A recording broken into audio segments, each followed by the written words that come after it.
इस्लाम और शरीयत में बेकारी और सुस्ती की शदीद अल्फाज में मजम्मत फरमाई है। सरकार अमीरुल मोमिनीन ने इरशाद फरमाया कि इब्तिदाई खिलकत में जब अशिया को एक दूसरे के साथ तजवीज करने का हुक्म मिला तो किसी चीज ने किसी चीज के साथ शादी की, तजवीज की। मौला फरमाते हैं बेकारी, सुस्ती और नातवानी ने, इन दोनों ने आपस में तजवीज की। बेकारी और नातवानी, इन दोनों ने आपस में तजवीज और शादी की, और इन दोनों का जो फर्जंद पैदा हुआ उसका नाम है फक्र। शायद बात आगे पल्ले नहीं पड़ी। यानी जहां भी मौला फरमाना चाहते हैं बेकारी और सुस्ती होती है, वहां से जो नतीजा निकलता है, जो समरा निकलता है, उसका नाम है फक्र। बेकार इंसान, फजूल में जिंदगी गुजारने वाला इंसान हमेशा फक्र में मुब्तला होता है। वो हमेशा हाथ को दूसरों के सामने फैलाते हुए नजर आता है। इसका माहसल यह है हदीस का सामने। और फिर रसूल खुदा की वो हदीस के जहां पर आपने फरमाया, गौर से समाअत फरमाइएगा इस हदीस को, डर से इस हदीस में हम सबके लिए फरमाया, मलऊन मन अलका कल्लहु अलन्नासी, खुदा की लानत है ऐसे इंसान पर जो अपनी जिम्मेदारी को, अपने खर्चे को दूसरों के कंधे पर डाल दे। जो अपने खर्चे को दूसरों के कंधों पर डाल दे, खुदा की नजर में ऐसा इंसान क्या है? मलऊन है। मलऊन मन अलका कल्लहु अलन्नासी। अल्लाह अकबर। यानी एक इंसान, उसका बाप दिन रात मेहनत कर रहा है, बेटा अय्याशी कर रहा है, बाप के पैसों को उड़ा रहा है। बड़ा भाई मेहनत कर रहा है, मजदूरी कर रहा है, जहमत कर रहा है, पैसे ला रहा है, लेकिन छोटा कोई जिम्मेदारी अंजाम नहीं देता, फजूल में उसके पैसे को उड़ा रहा है। या इसके बरक्स, आजकल माशरे में तो इसके बरक्स भी नजर आ रहा है। छोटा भाई जिसकी जिम्मेदारी नहीं, लेकिन वो दिन रात करके पैसे कमा रहा है। बड़ा भाई अपनी अहल वयाल के साथ, बीवी बच्चों के साथ घर में सोया हुआ छोटे भाई के पैसों पे पड़ रहा है। रसूल खुदा फरमाते हैं ऐसे इंसान पर लानत है जो अपने खर्चे को, अपने अहल वयाल की जिम्मेदारी को दूसरों के कंधों पर डाल दे। दूसरी हदीस बयान करके उसके बाद में 3 मसादिक आपके सामने रखकर बात को बिल्कुल क्लियर करना चाहता हूं सामने।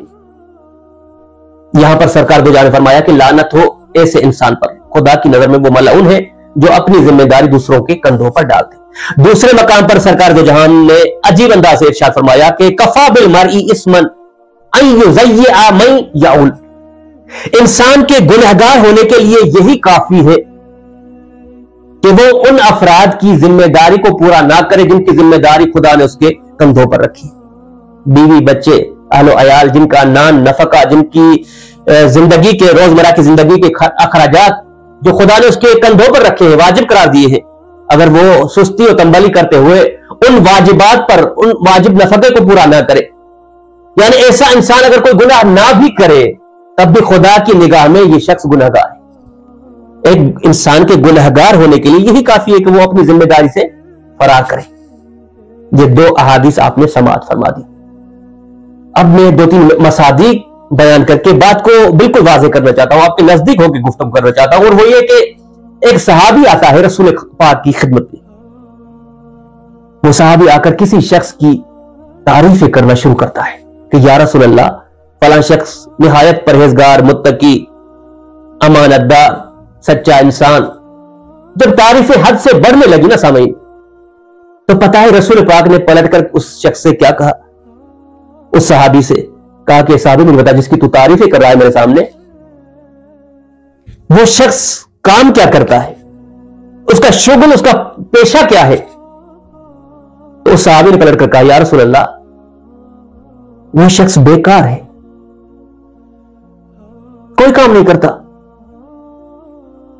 तो रसूल खुदा ने इस सहाबी से कहा, जो तारीफों की पुल बांध रहा था उस शख्स के बारे में, कहा कि ए मेरे सहाबी, सकता मिन ऐनी, वो शख्स जिसकी तू तारीफें कर रहा है, जो तेरी निगाह में बहुत बुलंद और बाला मर्तबे पर है, मेरी निगाह में वो पस्त है, वो जलील है, वो खौफ। तो पहला मिसदाक मैंने आपके सामने बयान कर दिया। और दूसरा मिसदाक सामने गिरामी कदर, इमाम जाफर सादिक अलैहिस्सलाम का एक मुहिब, जो कस्ब कार करके उसकी अच्छी खासी दरामद थी।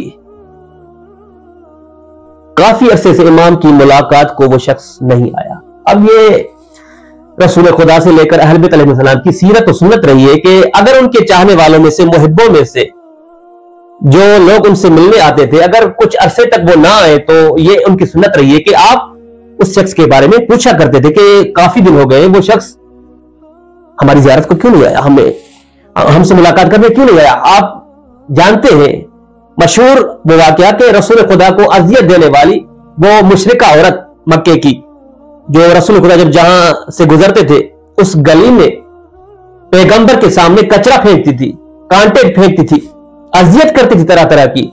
लेकिन जब कुछ दिन रसूल खुदा ने देखा कि वो मुशरिका औरत मुझे अजियत देने वाली काफी दिनों से नजर नहीं आ रही, तो आपने सहाबा से पूछा, फिर मालूम हुआ कि वो अलील और मरीज हो गई है। फिर रसूल खुदा उसकी अयादत को जाते हैं। ये सुन्नत रही है, सीरत रही है अहल बैत अलैहिस्सलाम की। तो इमाम सादिक का ये मुहिब जब काफी अरसे से इमाम की मुलाकात को ना आया तो इमाम ने अपने एतराफ में असहाब से पूछा कि फलां शख्स काफी अरसे से मैंने उसे नहीं देखा, क्या मसला। ये रसूलुल्लाह, मसला ये है कि वो फकीर हो चुका है, तंगदस्त हो चुका है, उसने अपने काम को, अपनी तिजारत को तर्क कर दिया, अब घर में बैठा परवरदिगार की इबादत कर रहा है, दिन रात फकत इबादत में गुजार रहा है।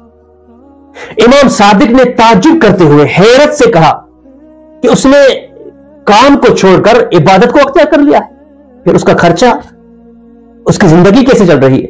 कहा, ए फरजंद रसूल, उसका एक दोस्त है निहायत मुतदय्यन है, उसका खर्चा उसने अपने कंधों पर उठा लिया है। अब इमाम सादिक ने, सादिक आले मोहम्मद ने अजीब जुमले फरमाया, खुदा की कसम, मासूम इमाम जब किसी बात में कसम उठाए तो उस बात की अहमियत को समझो। इमाम ने फरमाया, खुदा की कसम, उसका वो दोस्त जो उसका खर्चा पूरा कर रहा है उससे ज्यादा आबिद तरीन इंसान है। इबादत ये नहीं कि आप काम काज को छोड़कर, मेहनत और जहमत को छोड़कर कोने में कोना नशीनी अख्तियार करके परवरदिगार की इबादत में शुरू हो जाओ। दीन इस्लाम में रूहबानियत की कोई गुंजाइश नहीं। फरमाया, वो उसका दोस्त जो उसके अखराजात को बर्दाश्त कर रहा है, हालांकि जाहिर एतबार से वो वाजिबात के अलावा कोई दीगर इबादत को अंजाम नहीं दे रहा होता, लेकिन इमाम ने फरमाया वो उससे ज्यादा आबिद तरीन इंसान है। क्योंकि रसूल खुदा ने फरमाया था कि इबादत के 10 अज्जा है, खुदावंद मुताल ने उनमें से 10 अज्जा में से 9 अज्जा को रिज़्क़ के हलाल में रखा है। यानी अगर एक इंसान अपने अहल अयाल के लिए हलाल रिज़्क़ तलब करता है, उसके लिए कोशिश और मेहनत और जहमत करता है, तो उसने गोया इबादत के 9 हिस्से हासिल कर लिए, बाकी एक हिस्सा नमाज और रोजे और दीगर इबादत में से उसे मिलेगा। क्यों गाफिल हैं हम? क्यों अहल बैत अलैहिस्सलाम की अमली सीरत से हम इतना फासलागीर हो चुके हैं? क्या फकत हमारा यह कहना कि हम अहल बैत के मानने वाले हैं, उनके शिया हैं, काफी है हमारे लिए? जब तक हम अमली मैदान में ना आए, खुद को रंगे अहल बैत में ना ढालें, तब तक हम फाइजीन में से करार नहीं पा सकते।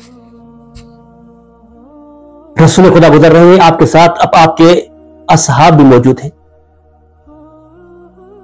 तो आपने देखा कि एक नौजवान निहायत बाहैकल, कवि, ताकतवर, जिसे आज की अगर जुबान में बयान किया जाए तो बॉडी बिल्डर, निहायत मेहनत और जहमत कर रहा था। तो इतने में रसूल खुदा के साथ एक सहाबी था, उसने कहा कि या रसूलल्लाह, ये नौजवान दिन रात मेहनत करता है, जहमत, लेकिन अफसोस इस बात का है कि काश ये अपनी ताकत, अपनी जवानी को राह खुदा में सर्फ करता। रसूल खुदा ने कहा कि खामोश हो जाओ, ये कैसी बात कर रहे हो? अगर ये नौजवान इसलिए मेहनत कर रहा है कि ये दूसरों की मोहताजी से बचे, किसी के सामने हाथ ना फैलाए, अगर इसलिए मेहनत कर रहा है कि अपने अहल अयाल को आसूदा रखे, आसाइश में रखे, तो इसकी ये जहमत और मेहनत राह खुदा में है। खबरदार ऐसा मत कहो कि काश ये राह खुदा में अपनी कुव्वत को सर्फ करता, मेहनत को सर्फ करता। अगर उसकी नीयत यह है कि खुद को लोगों की मोहताजी से बचाए, अपने बच्चों को, अपने अहल अयाल को आसूदा रखे, मोहताजी से बचाए, तो ये उसकी मेहनत करना राह खुदा में मेहनत करने के बराबर है। लेकिन अगर यही नौजवान दौलत और माल को इकट्ठा करने के लिए, दूसरों पर फख्र फरोशी करने के लिए माल को इकट्ठा करे, तो ये अपनी ताकत को, अपनी जवानी को राह शैतान में सर्फ कर रहा है। बिल्कुल वाज़ेह कर दिया रसूल खुदा ने। दो दो चार, यह आपके नीयत पर डिपेंड करता है। बहरहाल कहने का मकसद यह कि तंबली, सुस्ती, बेकारी, काहली, ये ऐसे मजमूम सिफात में से है कि जिनकी शरीयत इस्लाम ने निहायत शदीद अल्फाज में मजम्मत फरमाई।